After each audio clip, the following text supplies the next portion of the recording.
This is Mr. Nowak's Classroom, Virtually Relevant Podcast.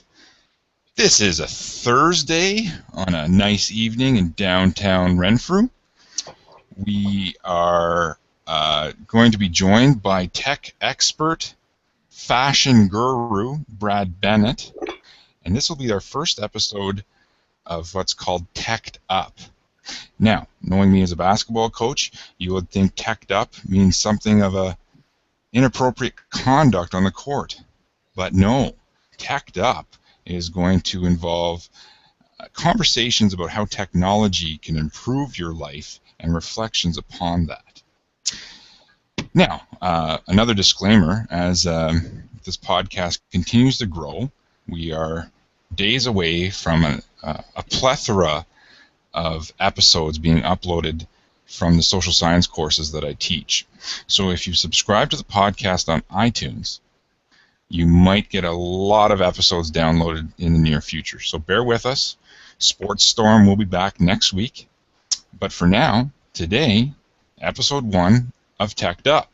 Brad, thanks for joining us. Hey, how are you? How are you? Good. You? Well, it's been a long week, but, spring's finally here, and you are kind of turning the corner to your final stretch of high school. How does that feel? Pretty exciting. I definitely can't wait for it to be done. No offense, but yeah, I'm just ready to move on to my next stage. And the next stage is at Trent University, which I think is just an outstanding place for you, as I'm an alumnus of that institution. Why did you pick Trent, Brad? I kind of like the whole small school aesthetic. I went and visited it. I really liked the get-up and the architecture and just the style of everything that was around it. It definitely struck me as a cooler place and a smaller, more dedicated place than I originally thought, and I just kind of fell for it then and there. I like the term small school aesthetic. That could be a good band name, Brad. Yeah, for sure. Okay, well, let's get right at it. This past year, you were part of a test group, as was I, in testing out Google Apps for Education versus Microsoft Office or Microsoft 365. Now, our board has decided to go towards Google Apps for Education. As you leave for university, and really this episode is a guide for what you should take to university or what you need, any post-secondary really. What are your reflections? What did you like about Google, and can we get away from purchasing Office software? I think now, for sure, Google definitely has a solid suite of really basic productivity apps, I guess. So Google Docs and Slides and Drive and Sheets and Forms and all these things are really easy to replace Excel, PowerPoint, Microsoft Office, Word, or even the Apple suite of apps with Keynote, Pages, and Numbers. The Google ones aren't nearly as robust as their counterparts from other different things, but the Google ones are free, they are online, and they're accessible from pretty much any device, which is probably a big plus. And in terms of cost effectiveness, it's free.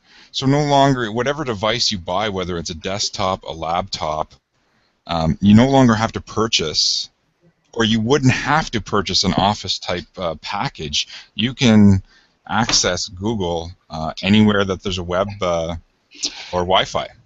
Yeah, anywhere on any browser, and the $120 or $100 to swallow for Microsoft Office is tough for anybody probably. And the Google ones, easily the best thing is that it syncs. So as soon as you type, saves it automatically, and you can just open it up anywhere else, and you're just good to go.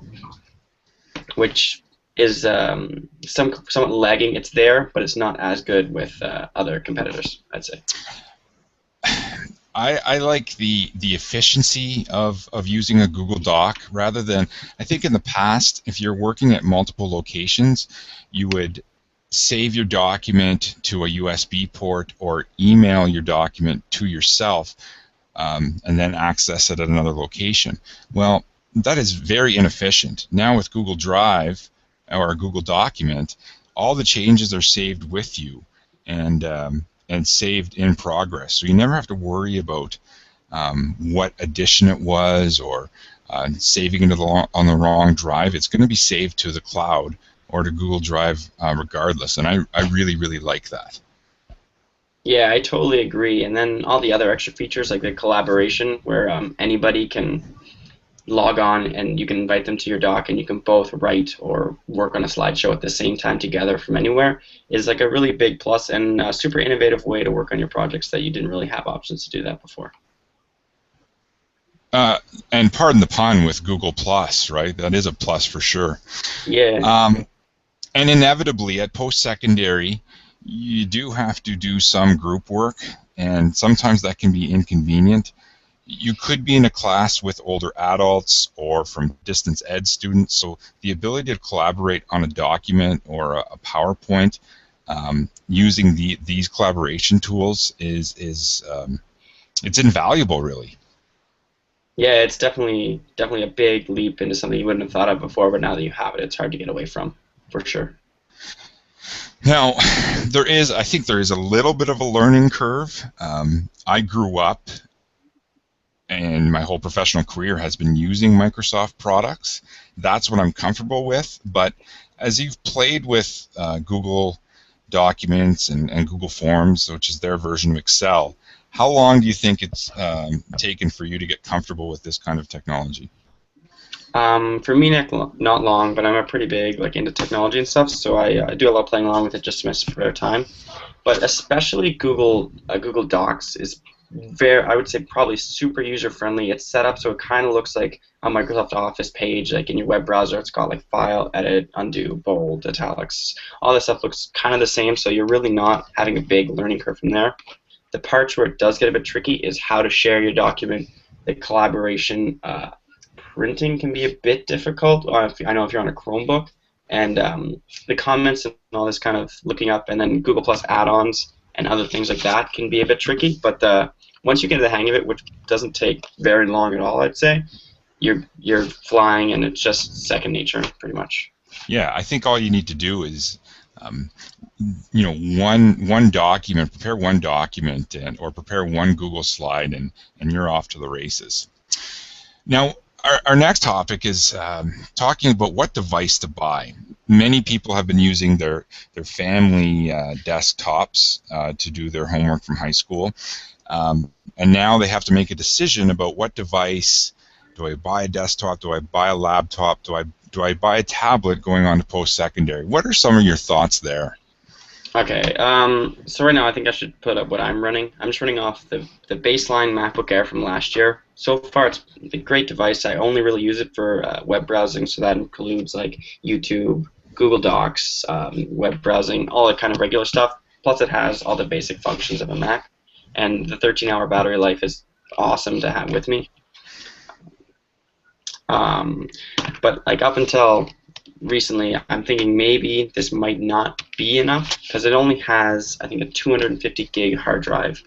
Now, that is okay for me because I have a lot of external hard drives and I save a lot of things to the cloud, so I'm not filling that up incredibly quickly.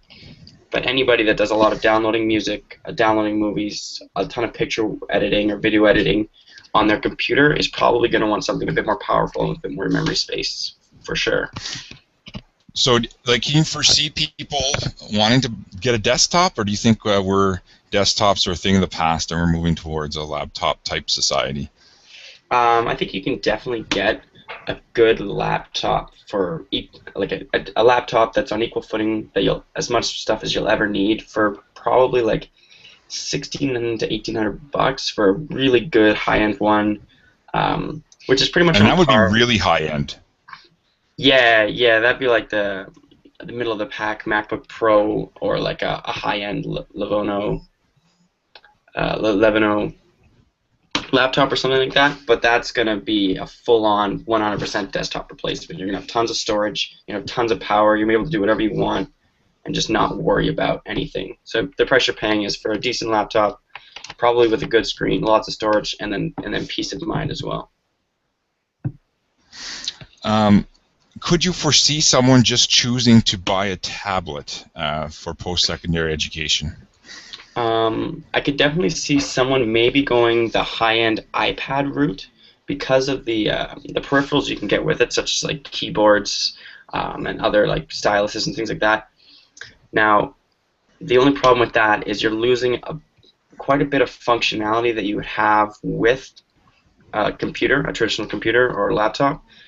So doing things like video editing, photo editing, and things like that. So, even heavy word processing is difficult on a smaller keyboard as well. And plus, it's kind of a weird setup to drag around with you all the time, and doesn't work too well on your lap with the keyboard setup and stuff like that. So I think most people are probably going to go laptop just because of the comfort. Also, like I was speaking before, peace of mind and the functionality that you would need typically for post-secondary. I would imagine. Now, if I'm in your shoes going into like an arts type program, I might even look at the Chromebook. And the Chromebook is very inexpensive, anywhere. I think you can get one for around $299, $399 range, which is incredible. But for art students, they don't need a lot of complex software or complex programs. Really, a word processor and an internet browser is all you really need. So you could probably get by with a Chromebook, and I've been really impressed with the Chromebook that I've been using as of late. Yeah, I totally agree. With Chromebooks, maybe 2 years ago or even a year ago, weren't a valid purchase, but like up until now, the new, I think it's Dell Chromebook 11 and a HP Chromebook 11, both are like super impressive. The build quality is not like MacBook Air level with the metal and the glass trackpad, but it's also totally workable, and it's way better than you'd expect for a $300 laptop. The only drawbacks are you can only use the Chrome browser, limiting you to Google Docs and Google stuff.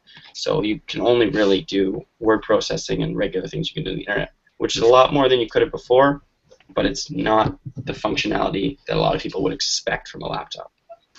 And we might be giving the impression that Google is sponsoring this this broadcast. However, I have a lot of and they're not, but I have a lot of confidence in Google's ability to improve their products constantly. They have the capital and the resources to keep improving their products, and we've seen the improvements of Google Drive and of Google Forms already improve over time. So I'm thinking Google, if it was up to me, that's where I would be going for my post-secondary laptop. Yeah, I totally agree. They're easily now, like as of this week, I think they passed Apple as the world's most worth the most brand, like the world's most popular brand, I guess. Worth the most and the most innovative and things like that.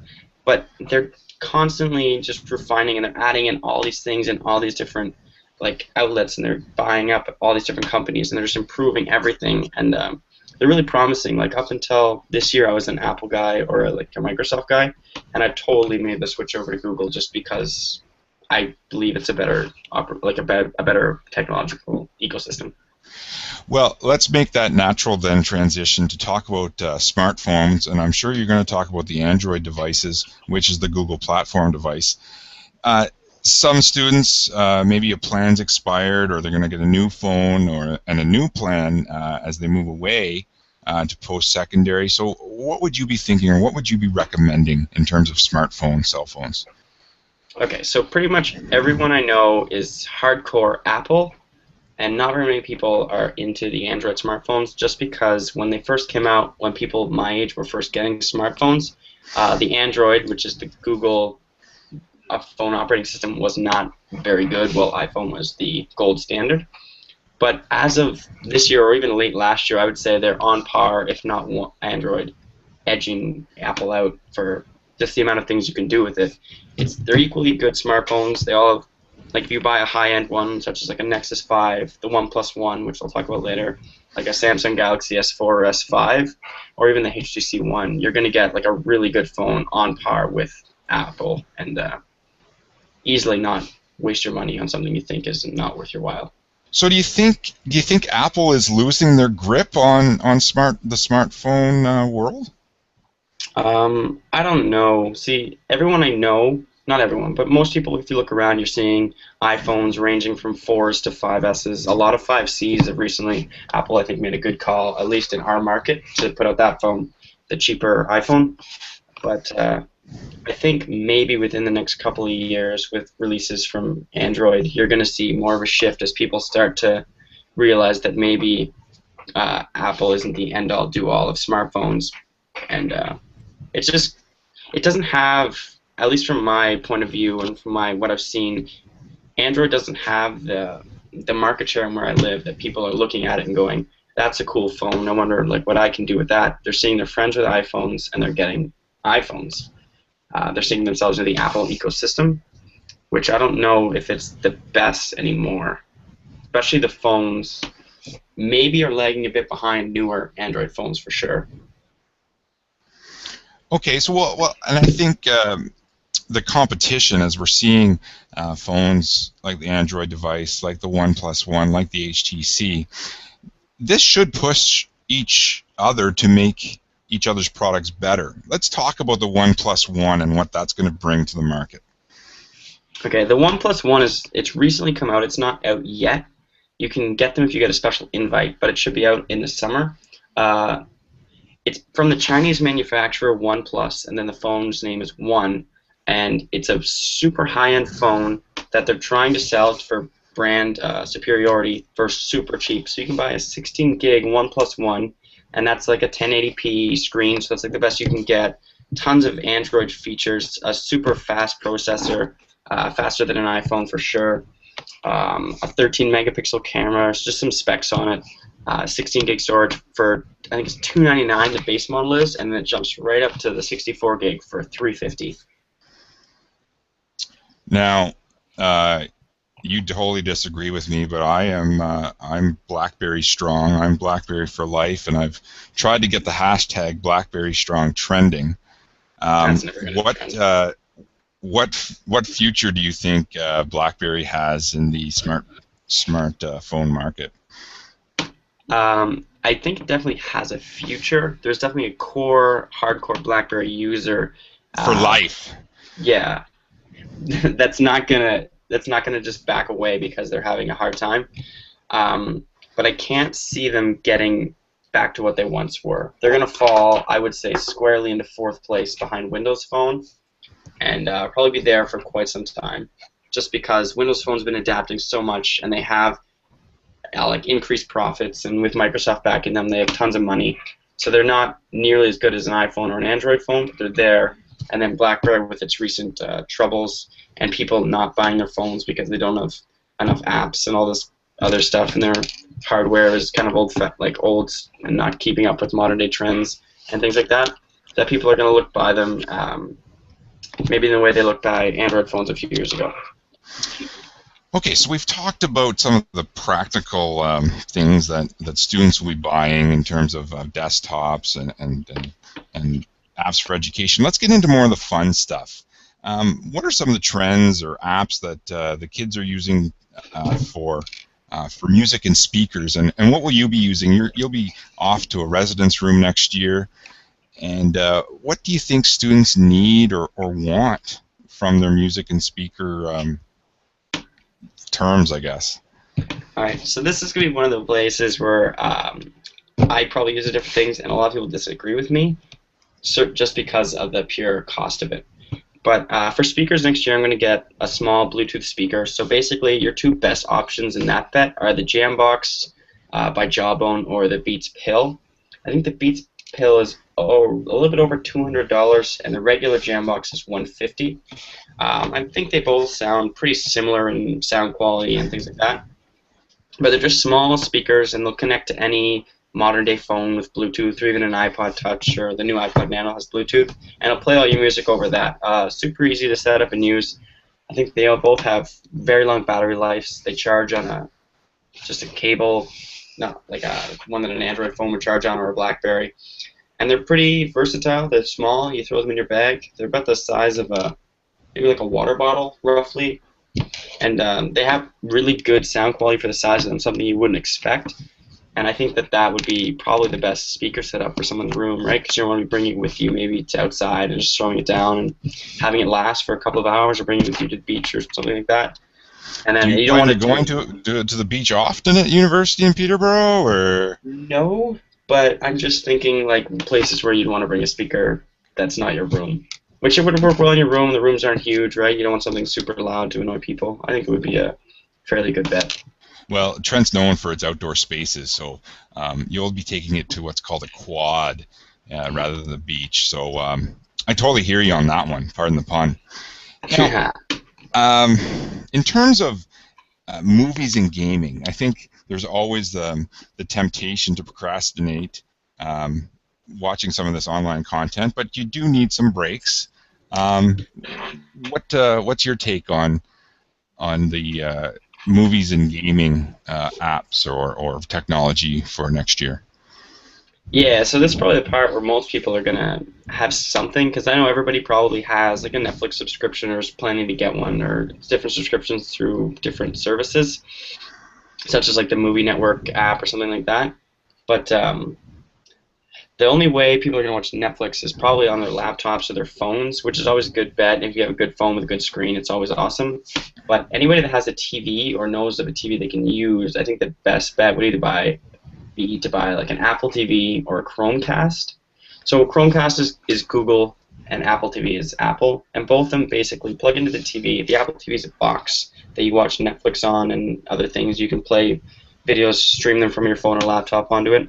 And the Chromecast is essentially the same, except it's a little bit smaller and doesn't have as many features, but it might be more convenient. So basically what happens with the Chromecast is you plug it into your TV, and it's just like a tiny, it looks almost like a USB stick, and you plug it into a HDMI outlet, and then you use your phone as a remote. So you go to the Netflix app on your phone, you say, oh, you want to watch House of Cards, you click it, and it'll be a button say send to Chromecast, and then you just boom, it's on the Chromecast, and that's how you control it. Now, that might not be great for everyone, but it definitely, for its $40 price tag compared to the Apple TV's $100, it's definitely worth a look at, I'd say. Okay, we've been starting to see ads for smartwatches. You have a smartwatch. Is it worth the investment, and what are some of the features that these smartwatches provide? I really like mine, but I don't know, like, if you're going to spend $100 on it, if it's quite 100% worth it. It's definitely really cool, and it's definitely super useful because, first of all, it's a watch. Watches are useful. I guess all my notifications, so if I get a text message, a Facebook message, or an email, my watch will vibrate, and I'll be able to look down and see what it says. I can't respond from mine. I have a Pebble smartwatch. It's a more basic model, but it works with both iOS, which is Apple, and Android, which is Google. So that's kind of the main draw of that. The screen lights up. The battery lasts about 5 to 7 days. It connects through Bluetooth. I can also change songs and control music from it, which is really handy. I guess if you have a Samsung Galaxy phone, you can always get the Galaxy Gear smartwatches, and I don't know a whole lot about them because I don't have a Samsung phone. But I think the newer ones are pretty cool. I think they can monitor like your heart rate and stuff, and you can text back from them. They have a really crappy camera, I guess, if you want to take bad photos, even though your phone's in your pocket. You can control music and all the basic smartwatch stuff from that. But if I have to recommend one, I think I recommend the Pebble that I have. Okay, so you mentioned about counting calories and heart rate and distance walked, and a lot of people have a lot of fear of the quote-unquote freshman 15, or in my case, it was the freshman 80. You know, putting on pounds over the duration of your freshman or your first year. Fitness bands seem to be another trend that maybe curtail this weight gain and maybe keep you healthy. University and college life isn't always healthy, and it is stressful, and a lot of buffet eating and such. So, and in terms of mental health, I think physical fitness is so important to stay healthy. And I think these fitness band trends can kind of help you towards that goal. What are your thoughts or about these fitness bands? Honestly, I'm not huge into physical activity and sports, but I think they're really cool, and what they're doing is probably a really good idea for a lot of people that do a lot of physical activity and want to watch their calorie intake and their weight and their sleep habits with certain ones and how many steps they take a day, and they want to keep all this in one place and just keep everything together. So basically, there's three big brands in the fitness band, I guess. So wearable technology. So there's the Nike Fuel Band, which might be the most popular around people just because it's endorsed kind of by Apple, and Nike's a pretty big band. There's one called the Jawbone Up. Now, that's made by the same company that made the Jambox I was talking about earlier. And then finally, the Fitbit Flex, or Fitbit Flex. All three kind of do the same thing. They track your steps and certain things like that, and they can keep track of how many calories you burn through a day and when your most active parts of the day is, and hopefully you can beat that the next day and give you personal challenges. The Nike Fuel Band, it does it through telling you how many fuel points you've gathered. Jawbone Up and Fitbit Flex are more realistic with steps and certain things like that. But I think all of them are pretty good investments for anybody that's looking to get into like some physical activity and keeping track of what their weight and their sleep habits. For I think the Fitbit or the Jawbone is the biggest one that does you wear when you're sleeping, and it tells you what your most peaceful sleep and when you're restless and things like that. So you can kind of track that and maybe work to correct it. And that technology is incredible. And I've long said that sleep is the foundation for good mental health, and your sleep patterns can be very, very erratic in university. So all of these tools, I think, help or give you a chance to help lead a more healthy lifestyle in post-secondary life.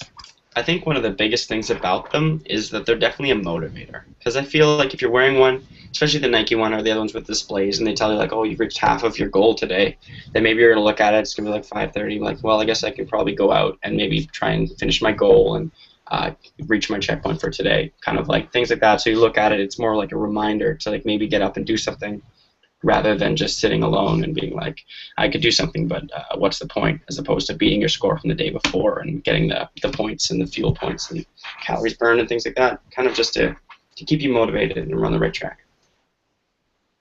And it's tangible. It's right there. It's on your wrist. I like that point for sure.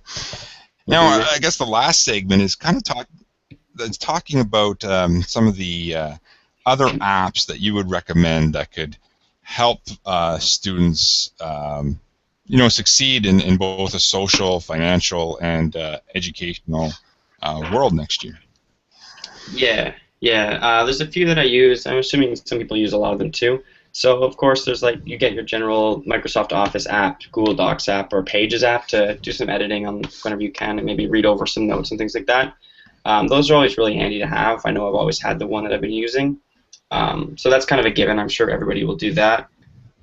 The big one that I've read about for students is an app called Mint, and you put in your banking information and it's basically like a banking app. You can't transfer money, but it's a budgeting app, I guess. So you open it up and it goes to your profile and it tells you how much money is in your account. It shows me how much cash I've spent this month. I have a couple of budgets set up for my gas on my phone and how much money I have allotted left for savings and how much money I have left to spend for kind of like entertainment purposes. So it's right now my budget in May is okay, I'm almost over, but it's not bad. And then it gives you a bit of advice for maybe how to save more money. It's got a chart for how much you spent and where you spent it, and then like a 5-month trend of how much money you've spent in each month. And then you can keep track of investments if you have any of those as well. And I just think this is a cool app and you can even set it to give you like alerts and notifications if you go over your budgets, and kind of it helps you keep track of your money so you don't keep spending and spending. It's just something I think a lot of students are going to need to keep track of their money. What do you think? Yeah, I love that idea. Sometimes I think a bank account is just this abstract number, and these apps make it more tangible, easier to keep track of, and often we have to stretch our budget for semesters on end. So to have a more tangible, concrete number at at your fingertips, I think improves your financial awareness and improves your financial literacy. It's very visual. And then a couple of other apps I was thinking about is obviously Netflix and things like that, entertainment. There's an app I use every day. It's called Flipboard, and basically it combines all of your social media into one app. So I can set up my Instagram, my Twitter, my Facebook, and I can go through my feeds all in this one app. But then the coolest part about it is you can subscribe to certain things. So right now I'm obviously really big into technology and gear and gadgets and video games, and then other things, movies, and apps and things like that. So I've subscribed to a bunch of channels, and then I click on them, and it takes data from websites. So in the technology one, it has a bunch of technology websites, and it throws in headlines, and I can just scroll through the headlines, and if I see something I want to read, I just click it, and I can read it. And I guess that's kind of interesting for anybody that just wants something to do in their spare time and likes to maybe read and keep up with magazines and things like that. It's not maybe educational as such, but it's definitely interesting, and people should definitely take a look at it. And could you remind us of the name of that one? Flipboard. Flipboard. The app is like a red square with a white F made out of squares inside of it. Okay, so kind of like a one-stop shop for social media and for your news and gadget stuff. Yeah, it's more like a modern day, almost newspaper, but it combines everything you want into one place. It's super handy. Okay, well, if you have any questions about or tips or need advice about some of the technology that you would need to purchase or need to buy for next year, feel free to contact Brad via email at bradfad, that's BRADFAD at noack.ca, NOACK.ca, and you can also follow him on Twitter at @thebradfad. And Brad, thank you very much for joining us today. You're welcome. It was fun. And we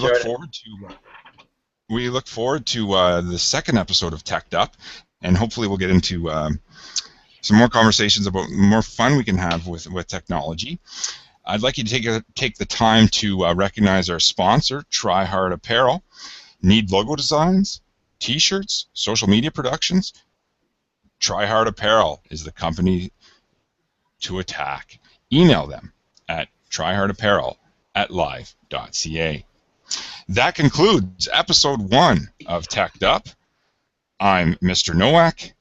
Have a great weekend, and you can't teach that. Just keep being you.